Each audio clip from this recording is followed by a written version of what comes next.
Kentucky didn't look good against Toledo. Straight up. They sucked.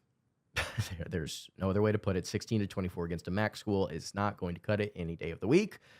However, I think Kentucky is going to find a way to beat the Ole Miss Rebels. Ole Miss will lose to Kentucky this weekend, and Mark Stoops will put together a classic Mark Stoops Kentucky performance. I'll give you 3 reasons why Kentucky will win this game here. First and foremost, it's what I said a minute ago about the defensive front. Kentucky's front 7 is one of the best in the SEC.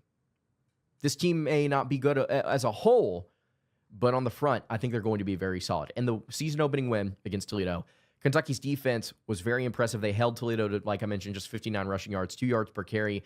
If they can replicate that performance against Ole Miss, or even slow Ole Miss's running game down to 3.5 yards per carry, they can put pressure on Austin Simmons and control the flow of the game. Yes, Austin Simmons threw for a bunch of yards and some touchdowns against Georgia State in a game that Ole Miss won 63-7. He also threw 2 terrible picks. If Kentucky can do what they did to Toledo for 3 quarters and make Tucker Gleason beat them with his arm, Ole Miss is going to struggle offensively.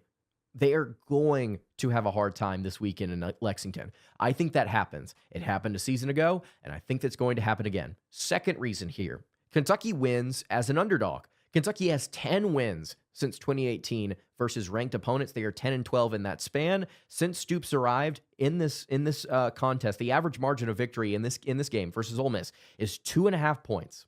2.5 points. Neither team, Kentucky or Ole Miss, has won a game since Stoops got here by more than 3 points. Stoops and Brad White are going to control this game, and it's going to shock a lot of people. Kentucky is a 9.5-point underdog as it stands according to FanDuel, as it stands today. Mark Stoops, Brad White are going to shut this Ole Miss offense down, and they are going to spring an upset. They play better as underdogs. We've gotten to see Kentucky stun teams outright whenever nobody believes in them. And the most recent example of that is against Ole Miss last year, where Kentucky just pulled one out of nowhere and shocked the Rebels on the road. They're going to do it again this season. So Kentucky has a strong defensive front. They win as an underdog. And the third reason, the biggest reason why Kentucky is going to win this game, is that they're going to control the time of possession. They're going to make this a Mark Stoops game. They're going to make it as ugly and hard-fought as they possibly can. In the 2024 win over the Rebels, Kentucky dominated time of possession, holding the ball for almost 40 minutes. Kentucky's going to slow this game down, keep it a low-scoring, dirty contest. And as Coach Mark Stoops has described in the past, it will increase their chances of winning if they can do so. Kentucky's going to make this nasty, guys. They're going to make this ugly in Lexington, as ugly as they possibly can. So I think Ole Miss's offense is not going to be as consistent as it was against Georgia State. I think Austin Simmons is going to have some more growing pains. And after saying that he was a young quarterback on Twitter, apparently some people disagree with that. What I don't understand is how a 19-year-old quarterback that has not started an SEC game is not young or inexperienced.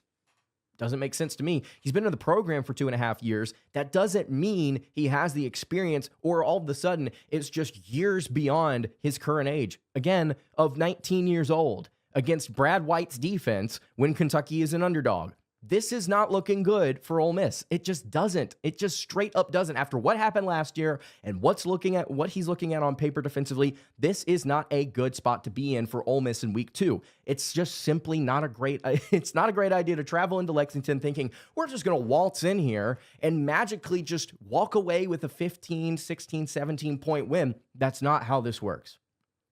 That's not how this works. Kentucky will control the time of possession. How will they do it? Well, they'll do it with their new backfield. It's the only good thing that happened offensively against Toledo is that they were able to hit the home run ball a couple of different times with Dante Dowdle, and then Seth McGowan was extremely consistent. The big issue for Ole Miss in their win over Georgia State is they gave up some chunk plays on the ground. Ole Miss gave up 5 rushing plays of 10-plus yards. 2 of those went for 20. 1 of those went for 30, and a 4th went for 49 yards.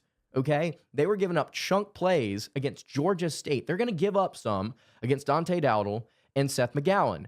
That's going to cause a problem. Kentucky's going to lean on them with their offensive line. They're going to slow this game down. They're going to milk the clock, and they're going to come away with at least 3 points every other drive. That's going to be enough. 20 to 24 points is going to be enough to beat this Ole Miss team for a second straight year. I think it's going to happen. The offense may look like crap again, but it's going to be the defense that carries the way against a team Kentucky knows they can beat. Lane Kiffin has not been able to pull away from Mark Stoops in his 4 seasons that he's been here, and he's not going to do it for a 5th. That's my take. Kentucky wins as a massive underdog at home against a ranked Ole Miss squad. A lot of reasons to point to why this one's going to come away with a victory despite playing so poorly against Toledo.